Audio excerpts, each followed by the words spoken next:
Welcome to Determine OutLoud, our podcast series that's all about minding your business in contract management and source to pay. And now, your host, Buyers Meeting Point owner, Kelly Varner. Hello, everyone, and welcome to this latest episode of Determine OutLoud. Today, my guest is Rose Lee, Determine's Chief Customer Officer. Welcome, Rose. Thank you for joining us. Thank you for having me. Now, we just recently spoke with Kevin Turner, Determine's Senior Vice President of Customer Success, in another Determine OutLoud podcast. So today we're going to continue this conversation about the importance of customer value and customer success by talking about the actual voice of the customer, listening to it, understanding it, and ensuring that the Determine team and product suite deliver against it. So if you don't mind, we've got two sort of customer-based titles that we've recently talked about. What exactly does a chief customer officer do all day? And in some cases, maybe all night when times are busy? Yes. So what keeps me going at Determine is really listening to what the customers are asking for and having that two-way communication. So it's more than just listening, but really taking it holistically within our organization, ensuring from everything from our product development team to our customer support, our customer success, and even on the front end with our sales and marketing, and being able to deliver against the voice of the customer.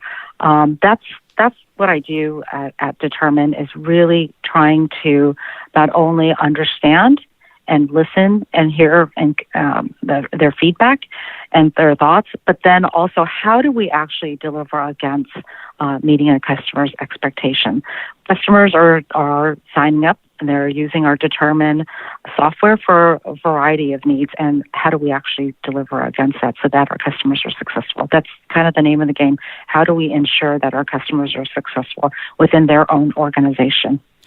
So I think then part of the trick, because obviously it would be a mistake, but it would be easy to think of listening as a passive activity.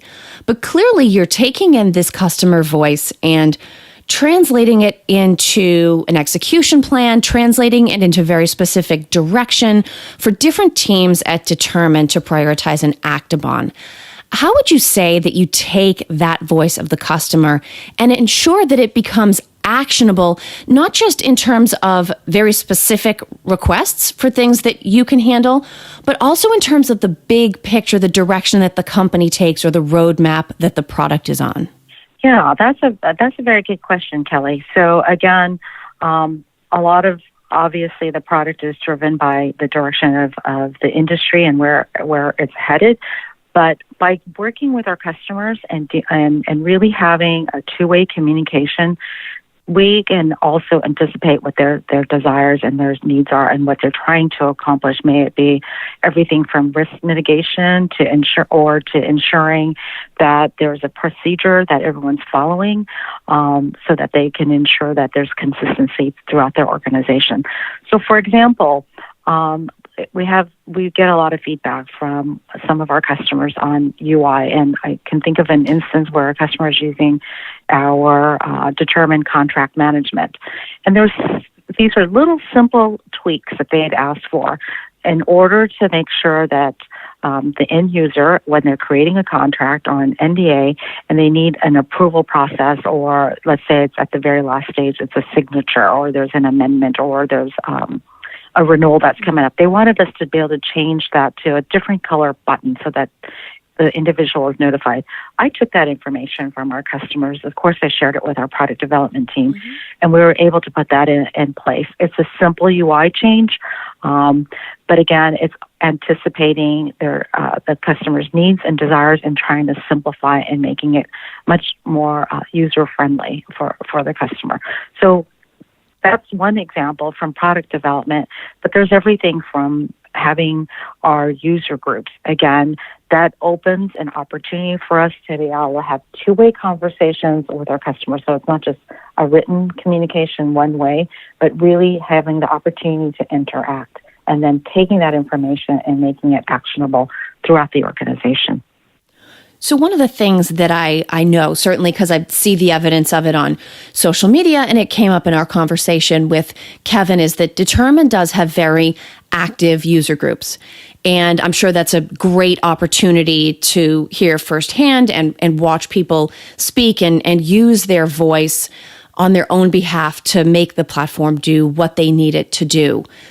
When you think about whether it's what you observe at these user groups or whether it's the contact that you have with customers through email, over the phone, one-on-one meetings, what observations might you make about the individuals and companies that understand just how powerful that voice that they have is versus maybe some of the companies that I'm sure have needs and opinions and thoughts, but have not yet gotten to the point, maybe in their sense of fully working through supplier relationships, to use their voice to understand what an impact they can have on the value they end up receiving from the relationship. Yeah, so what we try to do is we have dedicated customer success reps that you mentioned. They work for Kevin, who you talked to last time. And then we tag team together with customer support as well as our implementation team to ensure that we do have a relationship. Some folks may not buy the full suite of our product, and it's our responsibility to ensure that our customers are successful, to go back and talk to them about their needs. And we start from their needs first and try to then implement a value proposition that can solve against what they're trying to achieve and accomplish within their organization.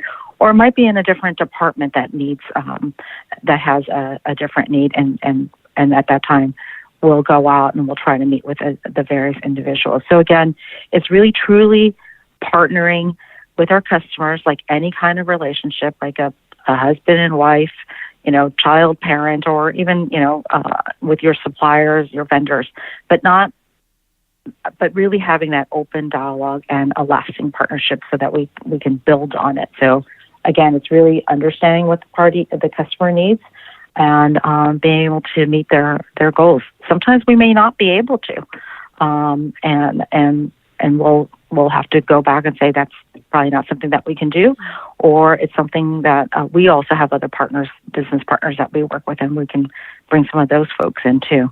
Again, just addressing the customer's needs. So earlier, one of the things that you mentioned that I thought was interesting, and we've talked about hearing the voice of the customer and soliciting their input, but that sort of requires them to use that voice, to leverage that tool in order to get something in return from the Determine team or from the platform.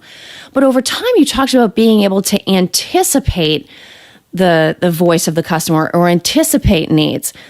Can you talk a little bit about how over time you start to get a sense, you talked about relationships personally that are somewhat like this. I think all of us have a relationship or a situation in our lives where we can think, okay, I'm going to have to go home and share this story, and I already know what he's going to say. You get to know someone so well that you can anticipate without them even being there what it is that they're going to need or how they're going to react or what they're going to want. Talk a little bit about how learning to internalize the voice of the customer allows you as a team, as an organization, to actually anticipate those needs better over time. Yeah, I mean, that's the name of the game, right? It's really ensuring that we do listen and act on it. And over time, through any kind of relationship, really having that understanding and working with one another and having that open dialogue. And then also looking at what's happening in the trends and the business world, and then being able to bring that knowledge back to our customers. And then at that point, we can anticipate what their needs are. That's the goal of our organization, is really having that type of relationship with our customers as well as our partners, and being able to truly having that intimate, long-lasting partnership so that it's a success story for our customers. Absolutely. And the lesson to those of us on the procurement side of things, of course, is to make sure we remember to use that voice, that people are actively waiting to hear what it is that we have to say, and that the teams that we work with are interested in learning more. Rose, thank you so much for being with us today and for sharing your point of view on customer voice. Thanks, Kelly. Thank you, everyone, for listening, and be sure to look out for our next episode of Determine Out Loud.